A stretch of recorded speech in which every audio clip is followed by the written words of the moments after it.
let's discuss. Let's discuss where we are and what to do about it with somebody who understands the economics of trade very well, not a fan of tariffs because he's actually a real conservative, right? He actually wrote the book on Trumponomics, okay? That is literally what the book is called. And he is, of course, Stephen Moore, author of Trumponomics, Inside the America First Plan to Revive Our Economy. Don't worry, my brother. I'm not about to flay you about the CZ deal. But I'll tell you what. If I asked for your advice and it was me and this was the deal on the table, you'd tell me to run away from it, and we both know that. So let's talk about the Chinese tariffs. The idea of removing the pressure to have to be in a trade war with China is a good thing for the American consumer because...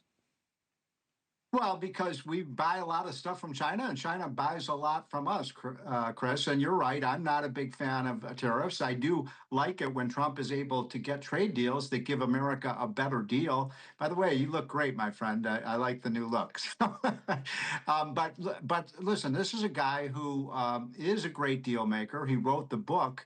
And I don't know all the details of this trade agreement, but it looks as though China blinked here. It looks like they're going to buy more of our stuff in the tune of hundreds of billions of dollars. That'll help our manufacturers. I was in Nebraska today. They're very worried about what's happening with wheat and with soybeans and with cattle. So the more that foreigners buy our things, it's a good deal. So I'm not going to tell you this is the greatest deal I've ever seen because frankly I don't know all of the details about it. But I will say this.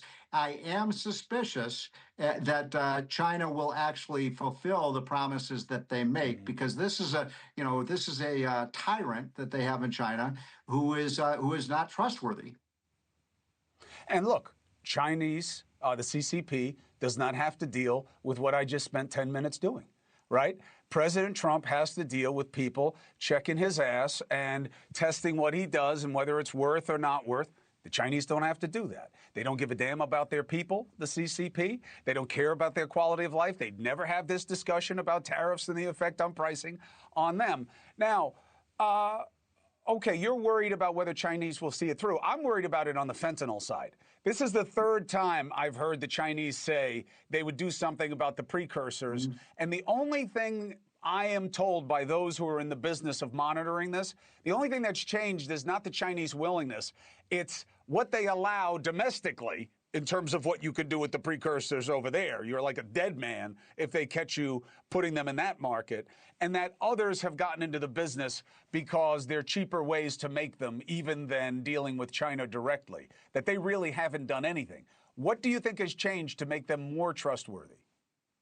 Nothing has changed to make them more trustworthy, but Trump is using the Trump card, if you will, that China's economy is not doing well. It's not very well reported, but they're in a bit of a recession, in no small part because of these hefty tariffs that the United States has placed on China. If you look at their ports right now, they're just filled with ships, filled with merchandise that they can't sell to the United States because of these high tariffs. And so hopefully what will happen, because I agree with you. I mean, they are importing poison to our country, Chris. This is, fentanyl is one of the leading causes of death of our young people in this country. Oh, yeah. So it is a poison. They are responsible for it. And I think Trump will be very tough with them in terms of making sure that they stick to the terms of this deal. Whether they will or not, I can't tell you. Because, I mean, look, this is a country that is not a democracy. Their leader is a tyrant. And I feel like they're like Japan circa 1937. They're building up their military in a very aggressive way. So if Trump can get better deals for them, I think it will benefit all Americans. But you got to remember what Reagan used to say, trust but verify. You have to have verification. Yes.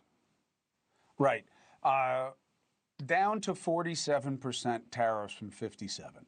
But weren't they like 10% before that? And why isn't there a better argument to lower them even more? Because, sure, that's a little bit of a stick in the eye to China, but it's a stick in the eye to our consumers, to our families.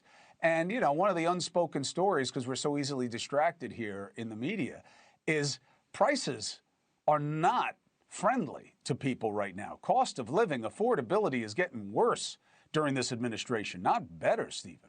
Well, I don't know about that. I mean, we had, 22% inflation under Biden in his 4 years. Right now, inflation's at 3%. That's above what we want. And look, I know what you're talking about. Every time I come home, my wife is complaining about how much groceries cost. So I know what you're talking about. But I would say, as a free trader, that China I put in a separate category. I think that the Trump doctrine here is to try to isolate China economically, and that's why I'm not a big fan of putting tariffs on Canada and Mexico and Europe and other countries, because we want to ally ourselves against China. I don't know if you agree with me, but I think China is a very dangerous country right now. And look, they want to knock us off the pedestal as the the superpower economically in the world. Stephen Moore, I appreciate you very much. Thank you for giving my read on this deal. And of course, we can't know that much because we don't really know what the deal is. We have some of the high points, but we have two variables, right? They got to bang out the rest. A lot of this was pre-negotiated. And two, what will China really stick to? I mean, that's why the big issue wasn't on the table, which is, will you choose us over Russia and really squeeze Putin on fuel supply? They've been going a little bit more to OPEC, but that's not even on the table right now because there's not that level of trust. Stephen Moore, thank you for setting the table. Can I just make one last point? If people are concerned about China, as I think we both are, and I think most of your listeners are, stop buying their stuff. Just stop buying it. You look for the union label. Is it made it's in the less USA? expensive. But it's more expensive. People are price sensitive. Are you willing and to it's pay a little bit expensive more? to make things. Yeah, okay, no. but are you willing? I am, but you and I aren't price sensitive, thank God. But I got to tell you, I hear this all the time, and it's not fair to the American family. I mean, I don't have to tell you, people don't even have $500 in savings. Yeah, but if you have this huge yawning gap. You can't put this on the consumer. If you care about American workers and American jobs and you want America to be number one, buy America. What's wrong with that? I mean, I get frustrated with people saying, I'm fine with buying American. I'm fine with buying American, but do not put the onus on the American people when it's the tariff structure, when it's the tax structure, or when it's the health insurance pricing structure that is killing them.